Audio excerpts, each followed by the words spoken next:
Genesis chapter 37.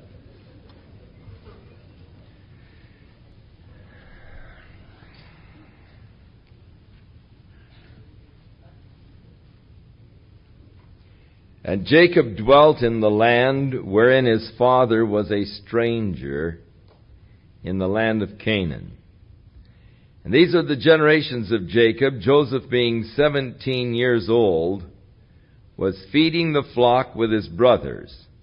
And the lad was with the sons of Bilhah and the sons of Zilpah, his father's wives. And Joseph brought unto his father their evil report. So there is now developing a strained relationship between Joseph and his brothers, because of Jacob and his love for Rachel. When Joseph was born, he almost became immediately a favored son kind of a status. And no doubt Jacob indicated his favoritism towards Joseph all the way along. And now Joseph is 17 years old. And he's out as all of the boys were engaged in the industry of shepherding. But his brothers have been goofing off, and Joseph is the tattletale. He comes and he tells his dad what his brothers are doing, which, of course, never endears you with your brothers. It's always hard to have a brother who is a narc. And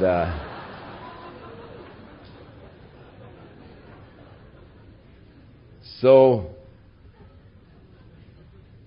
that's just thrown in there. It just, the scripture verse 2 is just sort of thrown in there, I think, to just give us a little bit of the insight why his brothers really began to resent him and hate him. He was Mr. Good Guy, and they were bad guys, and he was telling on them. And he was bringing their evil report to his dad. He was reporting on them to their dad. And so that is surely going to bring resentment against Joseph, which of course it did. Now Israel loved Joseph more than all of his children, because he was the son of his old age, and he made him a coat of many colors. Now, in the Hebrew, this particular phrase, they didn't know quite how to translate it, and this idea of coat of many colors pretty much came from Martin Luther and his endeavor to translate the Hebrew phrase. But since that time of the King James translation and the discovery of more ancient records, it is now believed that this should have been translated, made him a sleeveless coat. And that would seem to be a more accurate translation of this particular difficult Hebrew phrase. Now, the connotation of a sleeveless coat was that of rulership. The rulers wore sleeveless kind of, or rather a coat with sleeves is what it should be. And I'll get there in a minute. The sleeveless coats were worn by the laborers, and the rulers wore the coats with sleeves, because the coat with sleeves, you really couldn't do much work in those. And so it indicated more of an aristocracy, a rulership class, not a working class, to have a coat with sleeves. The sleeveless coat was the worker's coat, and so when his dad made him a coat with sleeves, it was giving a definite message to his brothers of Jacob's intention of making Joseph the ruler. And that was the intention of Jacob. It really did not come about by Jacob's devices, but later did come about by God's devices. But Jacob, in the 49th chapter, which is a classic chapter, gives the reasons why the other brothers of Joseph really did not inherit the place of blessing as did Joseph. When his brothers saw that their father loved him more than all of his other brothers, they hated him, and they could not speak peaceably unto him. Real problems arose there in the family of sibling rivalry, of hatred, and their inability now to even say a kind word to him. So Joseph, no doubt, was suffering much from the attitude and the actions of his older brothers. Can you imagine having 10 older brothers that were sort of jealous of you because of your position? Our daughter Cheryl had 2 older brothers and barely survived because they thought that she had a favored position, which she probably has had. I wouldn't doubt or deny that totally.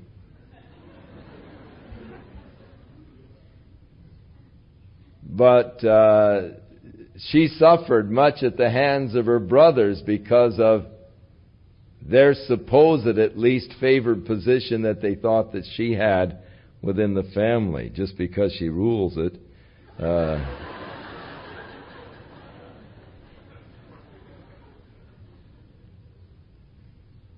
But at any rate,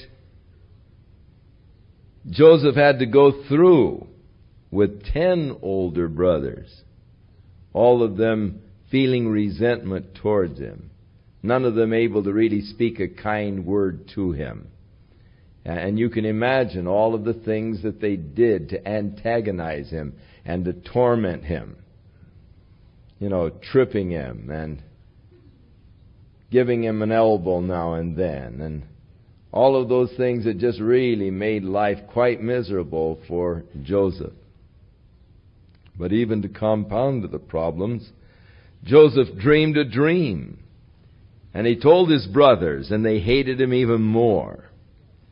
For he said unto them, Hear, I pray you, this dream that I have dreamed. For behold, we were binding sheaves in a field, and lo, my sheaf arose and stood up straight, and behold, all of your sheaves stood round about and did obeisance. They bowed down to my sheaf. And his brothers said unto him, Shalt thou indeed reign over us? Or shalt thou indeed have dominion over us? And they hated him yet more for his dreams and for his words. Very sharp contention there. He dreamed yet another dream. And he told his brothers and said, Behold, I've dreamed another dream, and behold, the sun and the moon and the 11 stars bowed down to me. And he told it to his father and to his brothers. And his father rebuked him and said unto him, What is this dream that you have dreamed? Shall I and thy mother and thy brothers indeed come to bow down ourselves to thee to the earth? And his brothers envied him, but his father observed the saying. Jacob tucked it away in the back of his mind, probably wondering just what is going to happen. What significance is there to this? This particular dream of Joseph helps us in the understanding of the book of Revelation. For in the book of Revelation, it goes into a allegorical type of references in the 12th chapter of the book of Revelation, where John saw a woman clothed with the sun and the moon and the 12 stars, who was about ready to bring forth a child. The woman of the 12th chapter of the book of Revelation is identified by this dream to be the nation Israel. To try to give to the woman any other identity is to speculate only, and it's unscriptural speculation. There are many today who, in order to try to prove that the church is going to go through the Great Tribulation, identify the woman as the church. But there is no scriptural kind of foundation to try to make the woman the church, because nowhere is the church described as having the sun and the moon and the 12 stars surrounding it. And they make the man-child that comes forth from the woman sort of a super saints who are caught up during the midst of the Great Tribulation period. But that is surely a straining of the text, and not a natural scriptural flowing. The woman of chapter 12, because of the identification, must be the nation Israel. And as I have pointed out in the book of Revelation, if the woman is the church, she's in serious trouble, because she's pregnant and just about ready to have a child. And Paul speaks of the church as a chaste virgin, and he wanted to present the church as a chaste virgin unto Christ, certainly not as a pregnant mother. So it strains the interpretation of the church that much, trying to make the woman in Revelation the church, it strains it that much more. But here gives cause to identify, and surely the Bible is the best commentary on the Bible. And the Bible is an amazing commentary on the Bible. It's amazing how many of the things in Genesis are explained further in the Scriptures, or how even amplified further in the Scriptures. So the best commentary you can ever buy on the Bible is just the Bible itself. Comparing Scripture with Scripture. So his brothers went to feed their father's flock in Shechem. They probably figured, we're getting out of here. This nut with his dreams and all, and can't stand him. And we'll head for Shechem, which was about 67 miles away from where they were staying there in the area of Hebron. And Israel said to Joseph, do not your brethren feed the flock in Shechem? Come, and I will send thee unto them. And he said unto him, Here am I. And he said to him, Go, I pray thee, and see whether it is well with your brothers, and well with their flocks, and bring me word again. So he sent him out of the valley of Hebron, and he came to Shechem. And a certain man found him, and behold, he was wandering in the field. And the man asked him, saying, Who are you looking for? And he said, I'm looking for my brothers. Tell me, I pray thee, where are they feeding their flocks? And the man said, They are departed from here, for I heard them say, Let us go to Dothan. And Joseph went after his brothers and found them in Dothan. And when they saw him afar off, even before he came near unto them, they conspired against him to slay him. And they said one to another, Hey, here comes the dreamer. So, surely Joseph nor his father had any idea that the brothers' hatred had grown to this extent. Else his father would have never sent him. And Joseph probably would have been reluctant in going. But coming to Dothan, or coming to Shechem and not finding them, he was just sort of roaming in the field.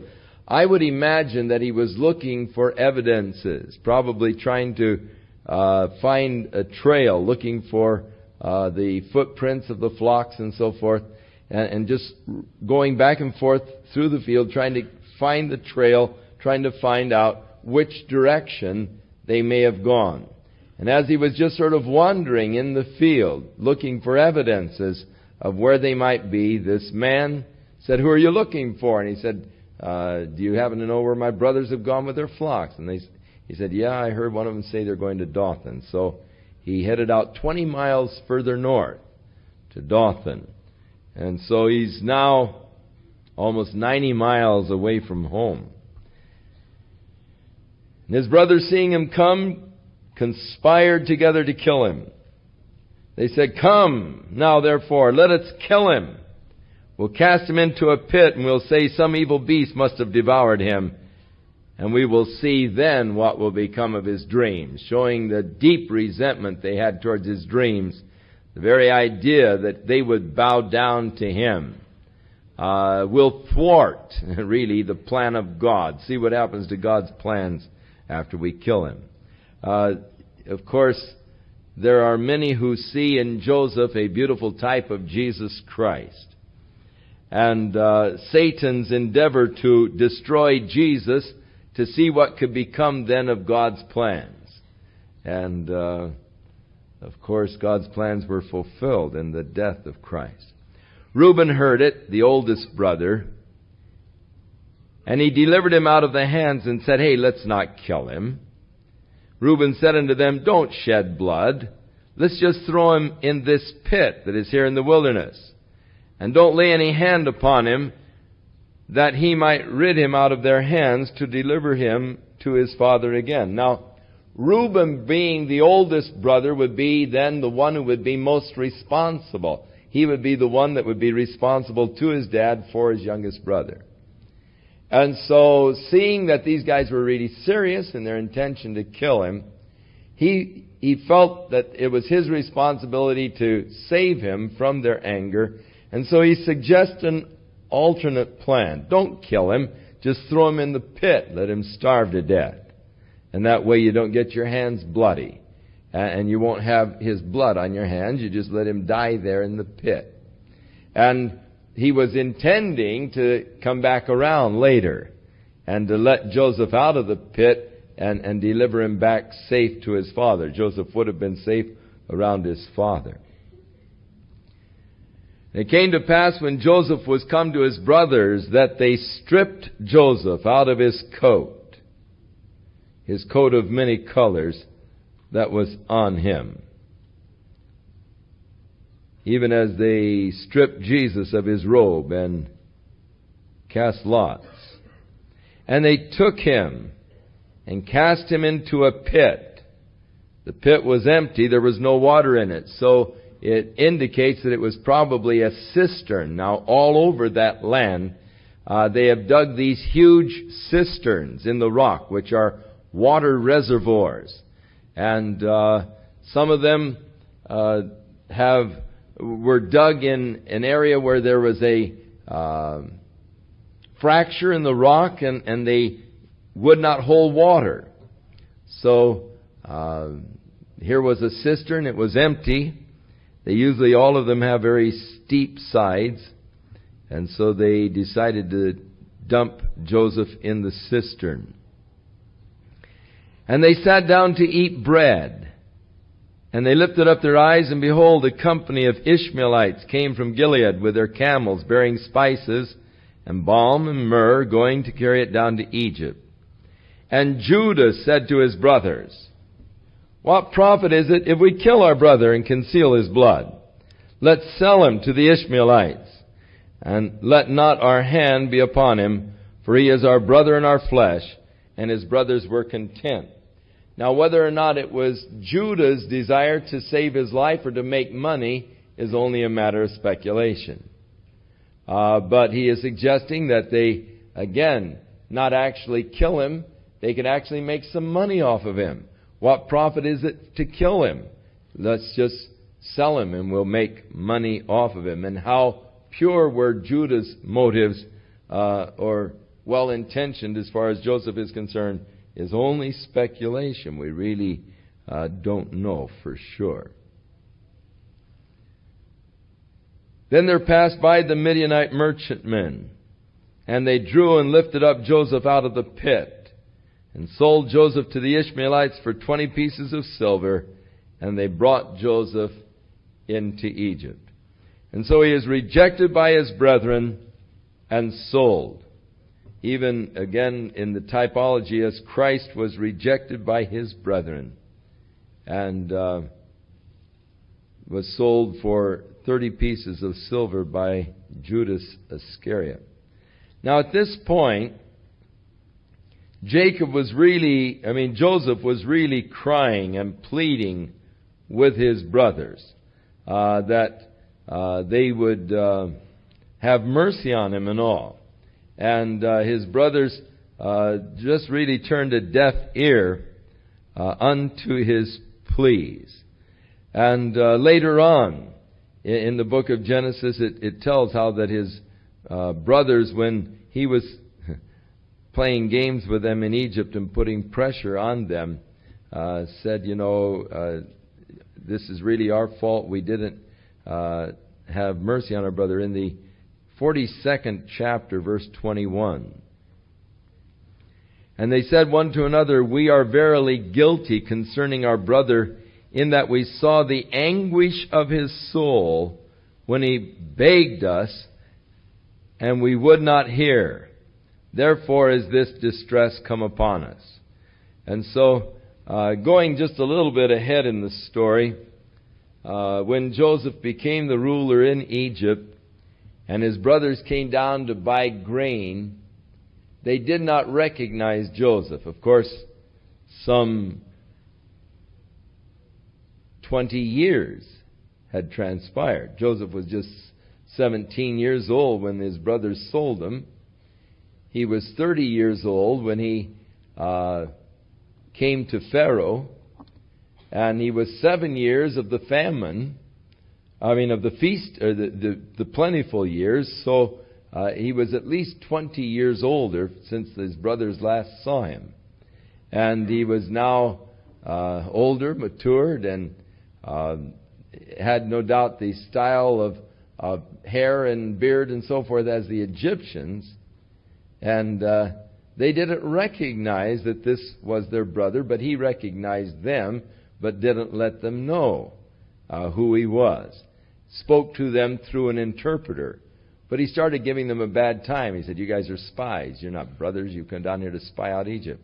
I had to put you all to death, and just was giving them a bad time. And so he was giving them such a rough time, they started talking to each other in Hebrew, not knowing that he could understand. And they said, hey, And it shows you that you can't get away from your guilt. You may bury it down in the recesses of your mind, or you might try to sublimate it, but guilt will out. Somewhere or other, guilt will out. It'll out in a neurotic behavior pattern, or it will out in some form or other. Guilt will out. There's only one thing that can remove your guilt. That is confession to Jesus Christ and receiving His forgiveness. That's the only thing that can remove your guilt. And so the brothers, 20 years later, are still feeling guilty over the act that they did. This is caused because we saw the anguish of his soul and we didn't give any heed to it. So Joseph was really begging them, pleading with them, no doubt crying. And yet they were heartless. They were hard. And as he was being carried away in this caravan, probably chained to the other slaves, looking back, pleading, crying, don't do this. And they didn't have any compassion upon him whatsoever.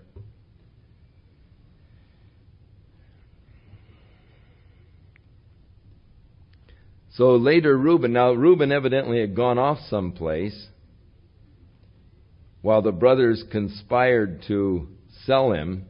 Reuben came back to the pit and saw that it was empty. And he tore his clothes and he returned to the other brothers and he said, the child isn't in the pit and I don't know what I'm going to do. And they took Joseph's coat and killed a kid of the goats and dipped the coat in the blood. And they sent the coat with long sleeves, and brought it to their father and said, "We have found this coat. Do you know whether or not it is your son's coat?" And he knew it, and he said, "It is my son's coat. An evil beast hath devoured him. Joseph is without doubt torn in pieces." And Jacob tore his clothes and put on sackcloth, and he mourned for his son for many days. And all of the sons and all of the daughters plural, so he had other daughters, only one is named, they rose up to comfort him, but he refused to be comforted. And he said, "I will go down into the grave unto my son mourning." And thus the father wept for him.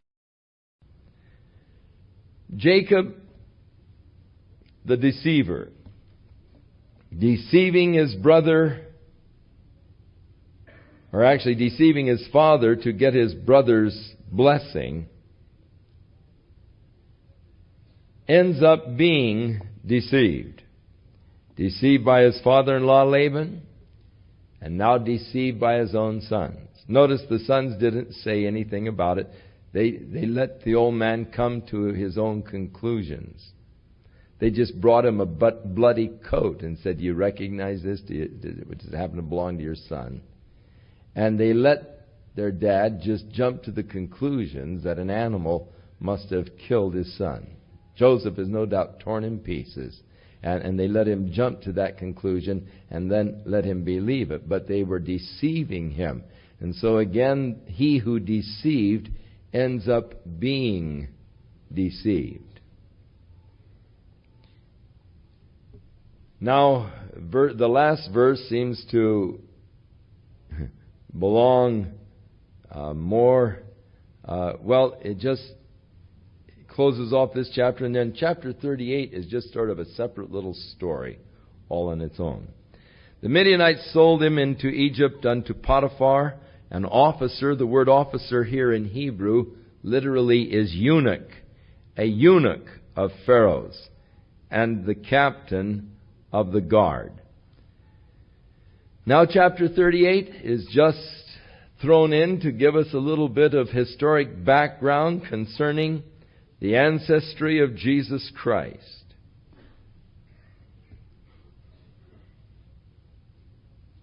For even as marvelous a person as Joseph was, his was not to be the blessing of having the Messiah come through him.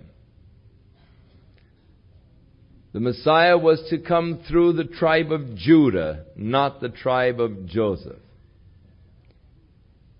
And so, God, by His own election and choice, choosing the tribe of Judah that it might be by grace and not by works, shows us a little insight into Judah and the fact that the ancestry of Christ isn't really a pure kind of an ancestry. There are several insertions into the ancestry of Jesus that if we were choosing a family background for our own son, we probably wouldn't have chosen. But in order that he might be fully identified with each of us, God did not choose a perfect lineage to bring him from, but imperfect, in order that we might feel an identity. Now it came to pass at that time that Judah went down from his brothers, and he turned into a certain Adullamite, whose name was Hira. And Judah saw there a daughter of a certain Canaanite, whose name was Shua, and he took her and went in unto her. Now, customarily, if you wanted to get a wife, you'd have your father go ahead and arrange a dowry. You have a big ceremony and everything else. Judah didn't bother to go through all of this. He just went down, saw this gal Shua. She was probably a nice-looking girl, and he just decided that let's just go ahead and you be my wife. We'll just live together. And so he took her and went in unto her. And she conceived and bare a son and called his name Shelah. And he was at Chezib. when she bare him. Now that's only about 8 miles from Hebron. Judah took a wife. She conceived, actually bore 3 sons, Onan, and finally Shelah. Now, the interesting thing is that Judah was to be the father or in the ancestry of Jesus Christ. But Shua wasn't evidently God's choice for his wife. It was Judah's own willful choice. He just saw the gal, was attracted to her. They started living together and they had 3 sons. But it wasn't in the plan of God that Shua should be the mother of those descendants that would bring forth the Christ child. And thus Judah's action was no doubt out of the plan and will of God. I would imagine that she was a Canaanite. She was attached to her Canaanite gods. Judah maybe thought that he could convert her to Jehovah. She evidently wasn't converted because the last 2 sons are named with Canaanite names. Judah no doubt named the first son Hebrew name, but the last 2 are Canaanite names, which means that she began to have a stronger and stronger influence. Now, Judah knew that from his seed there was to come one day the Messiah, and thus he went out and he made arrangements for his son to marry this girl whose name was Tamar. So he took a wife for his firstborn, whose name was Tamar. And verse 7, Judah's firstborn, was wicked in the sight of the Lord, and the Lord slew him. Now, it is interesting, it doesn't tell us what his wickedness is, nor does it tell us how God killed him. But God did not want this son, born of Shua, to be in the line of the Messiah. So before this son of Shua could have a child, because of his own wickedness, God killed him. Now, a part of the code in those days was that if your brother died before he had a son, then it was the obligation of the next oldest son to take that same woman as a wife, and the first son would be named after the dead brother. And this later became incorporated as a part of the Jewish law, but it was already the code in the earlier laws of Hammurabi and others. It is there as a part of the codes of the earlier laws. It was already an accepted practice and was later incorporated into the Mosaic law. And so Onan, the next brother in line, was to take Tamar as a wife and bear a son. And he went in unto Tamar. But it said he spilled his seed on the ground, and so God killed him.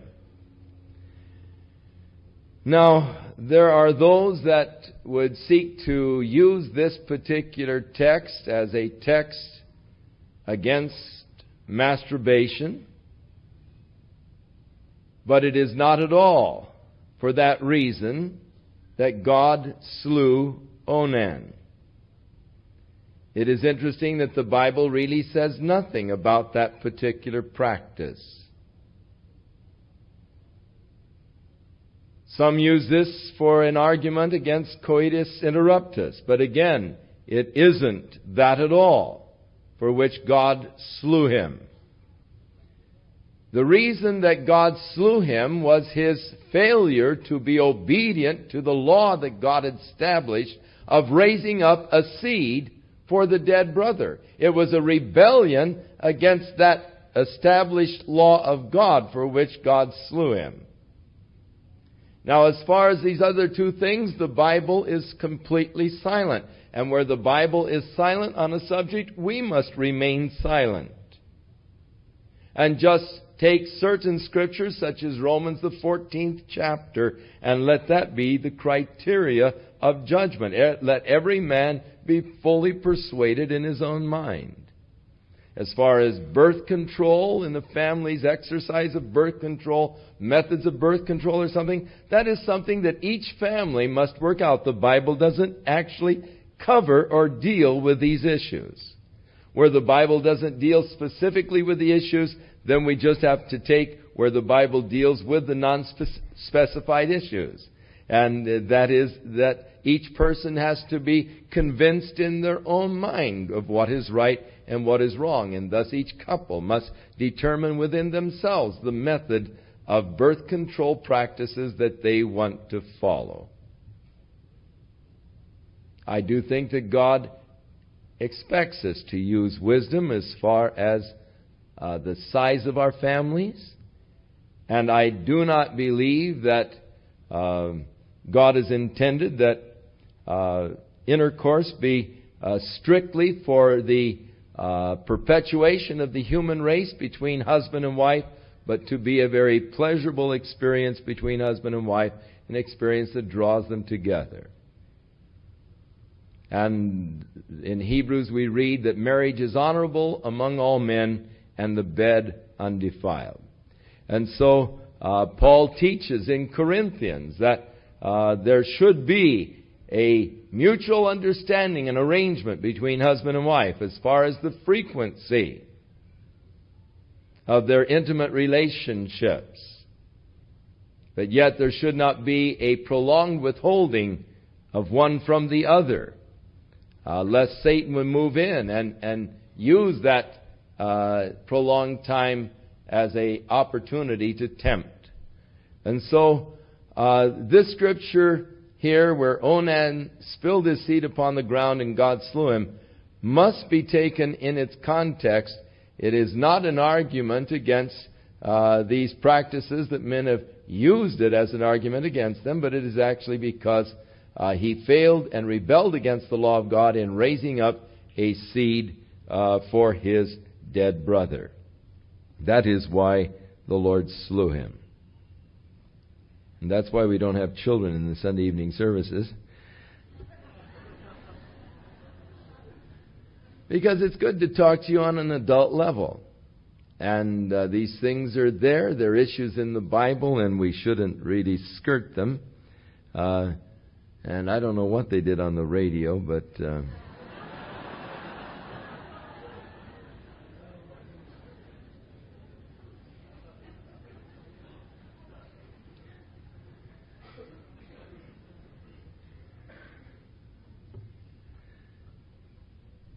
And the thing which he did, verse 10, displeased the Lord, wherefore the Lord slew him also. Then said Judah to Tamar, his daughter-in-law, remain a widow at your father's house till Shelah my son be grown. For he said, lest peradventure he die also, as his brothers did. And Tamar went and dwelt at her father's house. Now, Shelah was still a little young to get married. He was the youngest of the three brothers. But Judah, more than that, was fearful. Man, if two sons have died in a abortive marriage with this gal, he didn't want to lose all three sons. And so he says, you go home to your father's house and you dwell there. And he just sort of forgot her. Just sort of tried to put her out of sight, out of mind kind of thing. And just let her go. And now in the process of time, the daughter of Shua, Judah's wife, died. So this gal that he married, that really wasn't God's choice at all, died, and she must have been fairly young because Judah was only about 40 years old at this time. And so she must have been fairly young when she died. And Judah was comforted and went up to his sheep shears. Now, it doesn't seem like he spent too much time mourning over her. I would imagine that the marriage turned into a pretty sad affair. It was not really God's purpose that Shua be in line with the Messiah. She was a Canaanite and no doubt never did convert, and began to exercise more and more influence upon the family. And the Lord has now removed her at an early age, and Judah was comforted, and then he headed out for the party of sheep shearing, because sheep shearing was always accompanied by big celebration and parties. It was just a fun time of the year, and they would gather together and shear the sheep, and then they'd have a big party. And so he went to Timnath, he and his friend Hira, the Adullamite. And it was told Tamar, saying, "Behold, your father-in-law is going up to Timnath to shear his sheep." And so she put off her widow's garments, and she covered herself with a veil and wrapped herself and sat in an open place, which is by the way to Timnath, for she saw that Shelah was grown, and she was not given unto him to wife. Now, her father-in-law had not been treating her right. Shelah is now a man, and he's supposed to be her husband, but they haven't been back to claim her, and so she's going to start to take things in her own hand. In putting on the veil and sitting in this place, actually she is taking on the guise of a temple prostitute. Among the Canaanite women, it was very common to be a temple prostitute. And even married women were required to give a certain amount of time during their life to serve their God in this way, because the fertility processes were worshipped in their primitive worships of God, their worship ceremonies of God, and so the women were required during times of their life to become temple prostitutes. They were giving their life, in a sense, to their God and the goddesses of fertility. And so she put on the garbs, the veil of a prostitute, and sat in the path on the way to Timnath. Now when Judah saw her, now it was maybe that she was hoping Shelah would see her, and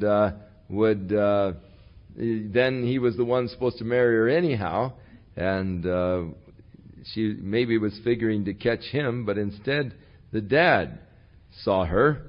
And of course his wife is now dead, and so he thought her to be a prostitute because she had veiled her face. And he turned in unto her by the way and said, I pray thee, let me come in to thee. For he did not know that she was his daughter-in-law. And she said, how much you give me? And he said, I'll send thee a kid from the flock. And she said, will you give me a pledge till you send it? And he said, what pledge do you want? She said, I'll take your signet and your bracelets and the staff that is in your hand. And so he gave it to her, and he came in unto her, and she conceived by him. Now this business, what pledge shall I give thee? Interesting, the giving of a ring and a marriage actually comes back to this. The pledge, to show sincerity. The pledge was always the purpose to show, I've made a promise to you, and now to show you that my promise is sincere, I give you a pledge. And so the ring is a pledge to show the sincerity of the agreement or of the promise. It's a guarantee of the promise. And so that's the purpose of a ring in a wedding. It's a pledge by which you're guaranteeing the fact that you're going to keep that agreement, that covenant that has been verbally made. And so he went into her, she conceived, and she arose and went away, and she put the veil from her and put back on her garments of widowhood. And so Judah, embarrassed to come back himself, sent the kid by the hand of his friend the Adullamite to get his pledge back from the woman. But he could not find her. Then he asked the men of that place, saying, where's the prostitute that was sitting here by the side? And they said, there's no prostitute around this place. And so he returned to Judah, and he said, I can't find her. And also the men of the place said that there wasn't any prostitute around there. And Judah said, well, let her keep it then. Let's not press it any further. I'm embarrassed about the whole scene. And so I at least sent the kid, and you haven't found her, so we did what we could. Now it came to pass about 3 months after that, that someone told Judah, Tamar, your daughter-in-law, has played the harlot, and she's with child by whoredom. And Judah said, bring her out and we'll burn her.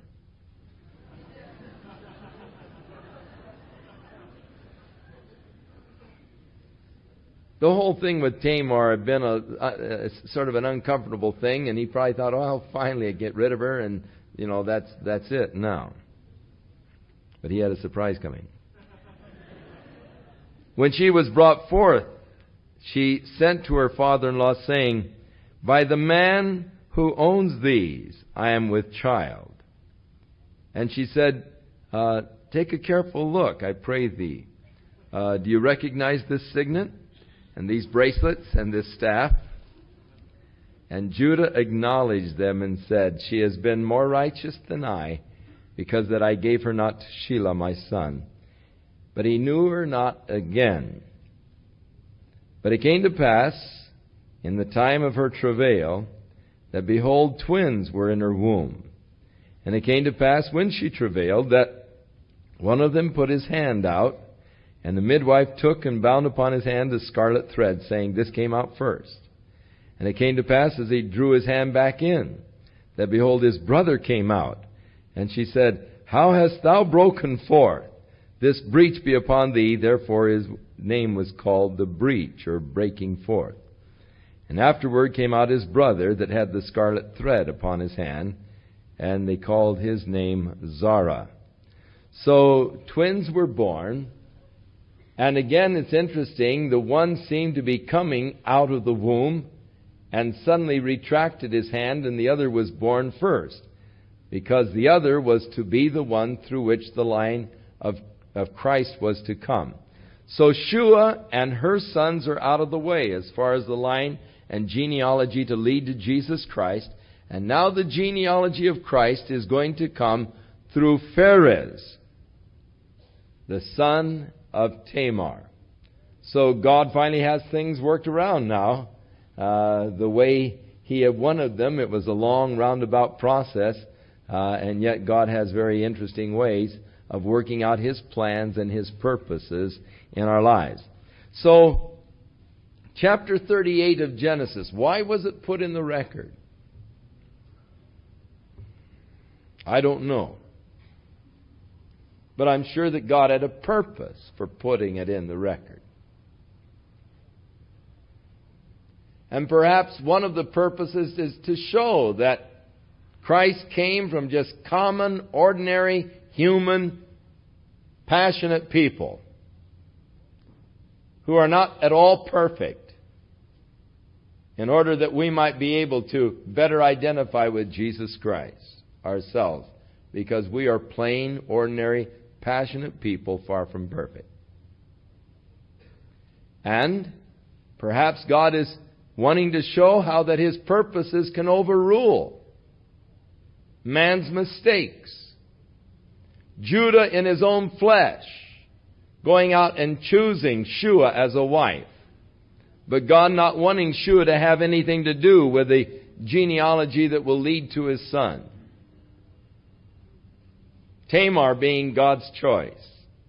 And so by this roundabout process, brings Tamar into the picture so that her son will be the one that will come in the lineage of Christ. Now it is interesting, in Matthew's Gospel, when Matthew traces the genealogy of Christ, there are 4 women that are mentioned. One of them being Tamar. Of all of the women that were in the ancestry, because there was a woman for every man naturally in the genealogy of Christ, 4 women were named. Tamar, Rahab. Now Tamar was there, she played the prostitute. Rahab was there, she was a professional prostitute. Ruth, who was a Moabitess. And Bathsheba, who became David's wife through very seamy circumstances. And so the 4 women that are named by Matthew in the genealogy of Christ are four of what we would choose to be most unlikely candidates to be in that line that would bring forth the Savior to the world. And they are the four that are mentioned by Matthew.